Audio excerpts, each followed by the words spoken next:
कांग्रेस अब कांग्रेस नहीं पाकिस्तान ऑफ कांग्रेस हो गई और राहुल गांधी वॉइस ऑफ पाकिस्तान के प्रवक्ता। गिरिराज सिंह के इस बयान के बाद बिहार के साथ साथ देश की सियासत में बवाल खड़ा हो गया और गिरिराज सिंह के इस बयान को धर्मगुरु रामभद्राचार्य ने अपनी सहमति दे दी और कहा गिरिराज सिंह ने जो कहा है वो सही ही लगता है। आखिर गिरिराज सिंह ने यह बयान क्यों दिया, आखिर राहुल गांधी ने ऐसी क्या गलती कर दी और फिर पूरा माजरा क्या है, आपको बताएंगे। उससे पहले औपचारिकता के लिए बता दूं कि मेरा नाम है हिमांशु कुमार और आप देख रहे हैं जनता जंक्शन। कोलकाता में एक डिबेट था और उसमें कांग्रेस के एक नेता मणिशंकर अय्यर ने यह बयान दिया और कहा कि हिंदू धर्म अपने आप में परिपूर्ण है, उसे हिंदुत्व की जरूरत नहीं है।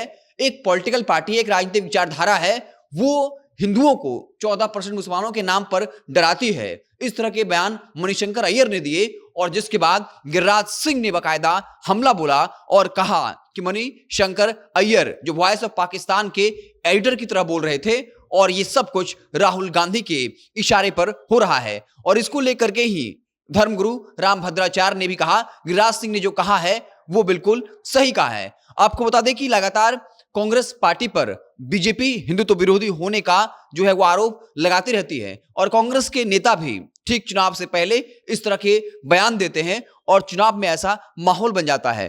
कोलकाता के डिबेटिंग सर्कल में हिंदू धर्म को हिंदुत्व से संरक्षण की जरूरत टॉपिक पर डिबेट था और जिसमें कहा गया हिंदू धर्म को उन्माद की स्थिति तक पहुंचा दिया गया है।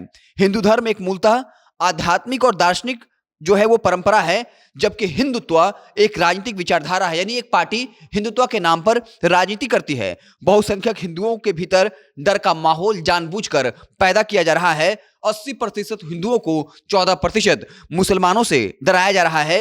हिंदू धर्म हजारों साल पुराना, मजबूत और आत्मनिर्भर है, जिसे न तो किसी राजनीतिक विचारधारा की जरूरत है और न ही यह हिंदुत्व पर निर्भर है। यानी मणिशंकर अय्यर जो कांग्रेस नेता, उन्होंने कहा कि हिंदू धर्म और हिंदुत्व अलग है, हिंदू धर्म को हिंदुत्व की जरूरत नहीं है। और मणिशंकर अय्यर के इसी बयान के बाद अब बीजेपी ने निशाने पर लिया। गिरिराज सिंह ने साफ तौर पर कहा कि कांग्रेस अब कांग्रेस नहीं रही बल्कि ये कांग्रेस ऑफ पाकिस्तान हो गई है। और मणिशंकर अय्यर जिन्होंने ये बयान दिया कोलकाता के डिबेट में, वो वॉइस ऑफ पाकिस्तान के एडिटर हैं और राहुल गांधी वॉइस ऑफ पाकिस्तान के प्रवक्ता की तरह बयान देते हैं। और चूंकि पश्चिम बंगाल में चुनाव होना है, ऐसे वक्त में कांग्रेस के नेताओं का इस तरह बयान देना उनकी पार्टी पर भारी पड़ सकता है। और जब जब कांग्रेस पार्टी की तरफ इस तरह का बयान आता है, कांग्रेस को ही नुकसान होता है। लेकिन ठीक चुनाव से पहले अक्सर कांग्रेस का कोई ना कोई नेता हिंदू धर्म या हिंदुत्व पर जानबूझकर टिप्पणी करते हैं और बीजेपी एक ऐसी पार्टी है जो इसे भुनाने में कभी पीछे नहीं रहती। और गिरिराज सिंह ने एक बड़ा आरोप लगा दिया और राहुल गांधी को हिंदुत्व विरोधी जो है वो ठहरा दिया है। आपको क्या कुछ लगता है इस पूरे घटनाक्रम को लेकर? इस तरह के बयान का देना जब पश्चिम बंगाल में चुनाव अपने चौराहे पर खड़ा है, कांग्रेस पार्टी भी वहां चुनाव लड़ती है। बीजेपी के बारे में कहा जा रहा है कि पश्चिम बंगाल में बीजेपी इस बार काफी मजबूत है।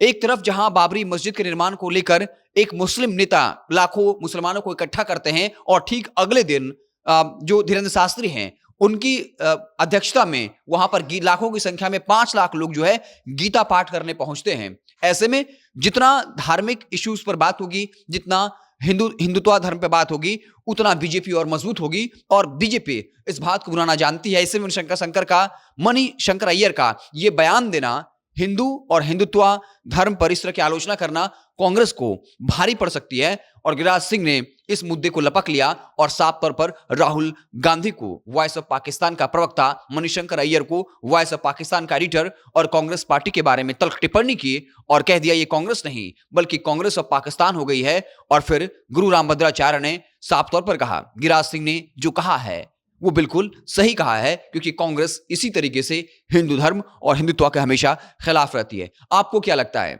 ऐसे वक्त में जब चुनाव अपने नजदीक खड़ा हो तो कांग्रेस नेता का इस तरह बयान देने को आप किस तरह देखते हैं? और इसका क्या कुछ पश्चिम बंगाल के चुनाव पर या आसाम में चुनाव होना है उस पर क्या कुछ असर पड़ेगा? आप क्या कुछ सोचते हैं? कमेंट बॉक्स में जरूर बताइएगा। अगर आप हमें फेसबुक पर देख रहे हैं तो पेज को लाइक कर लीजिए, यूट्यूब चैनल को सब्सक्राइब कर लीजिए। बहुत बहुत धन्यवाद।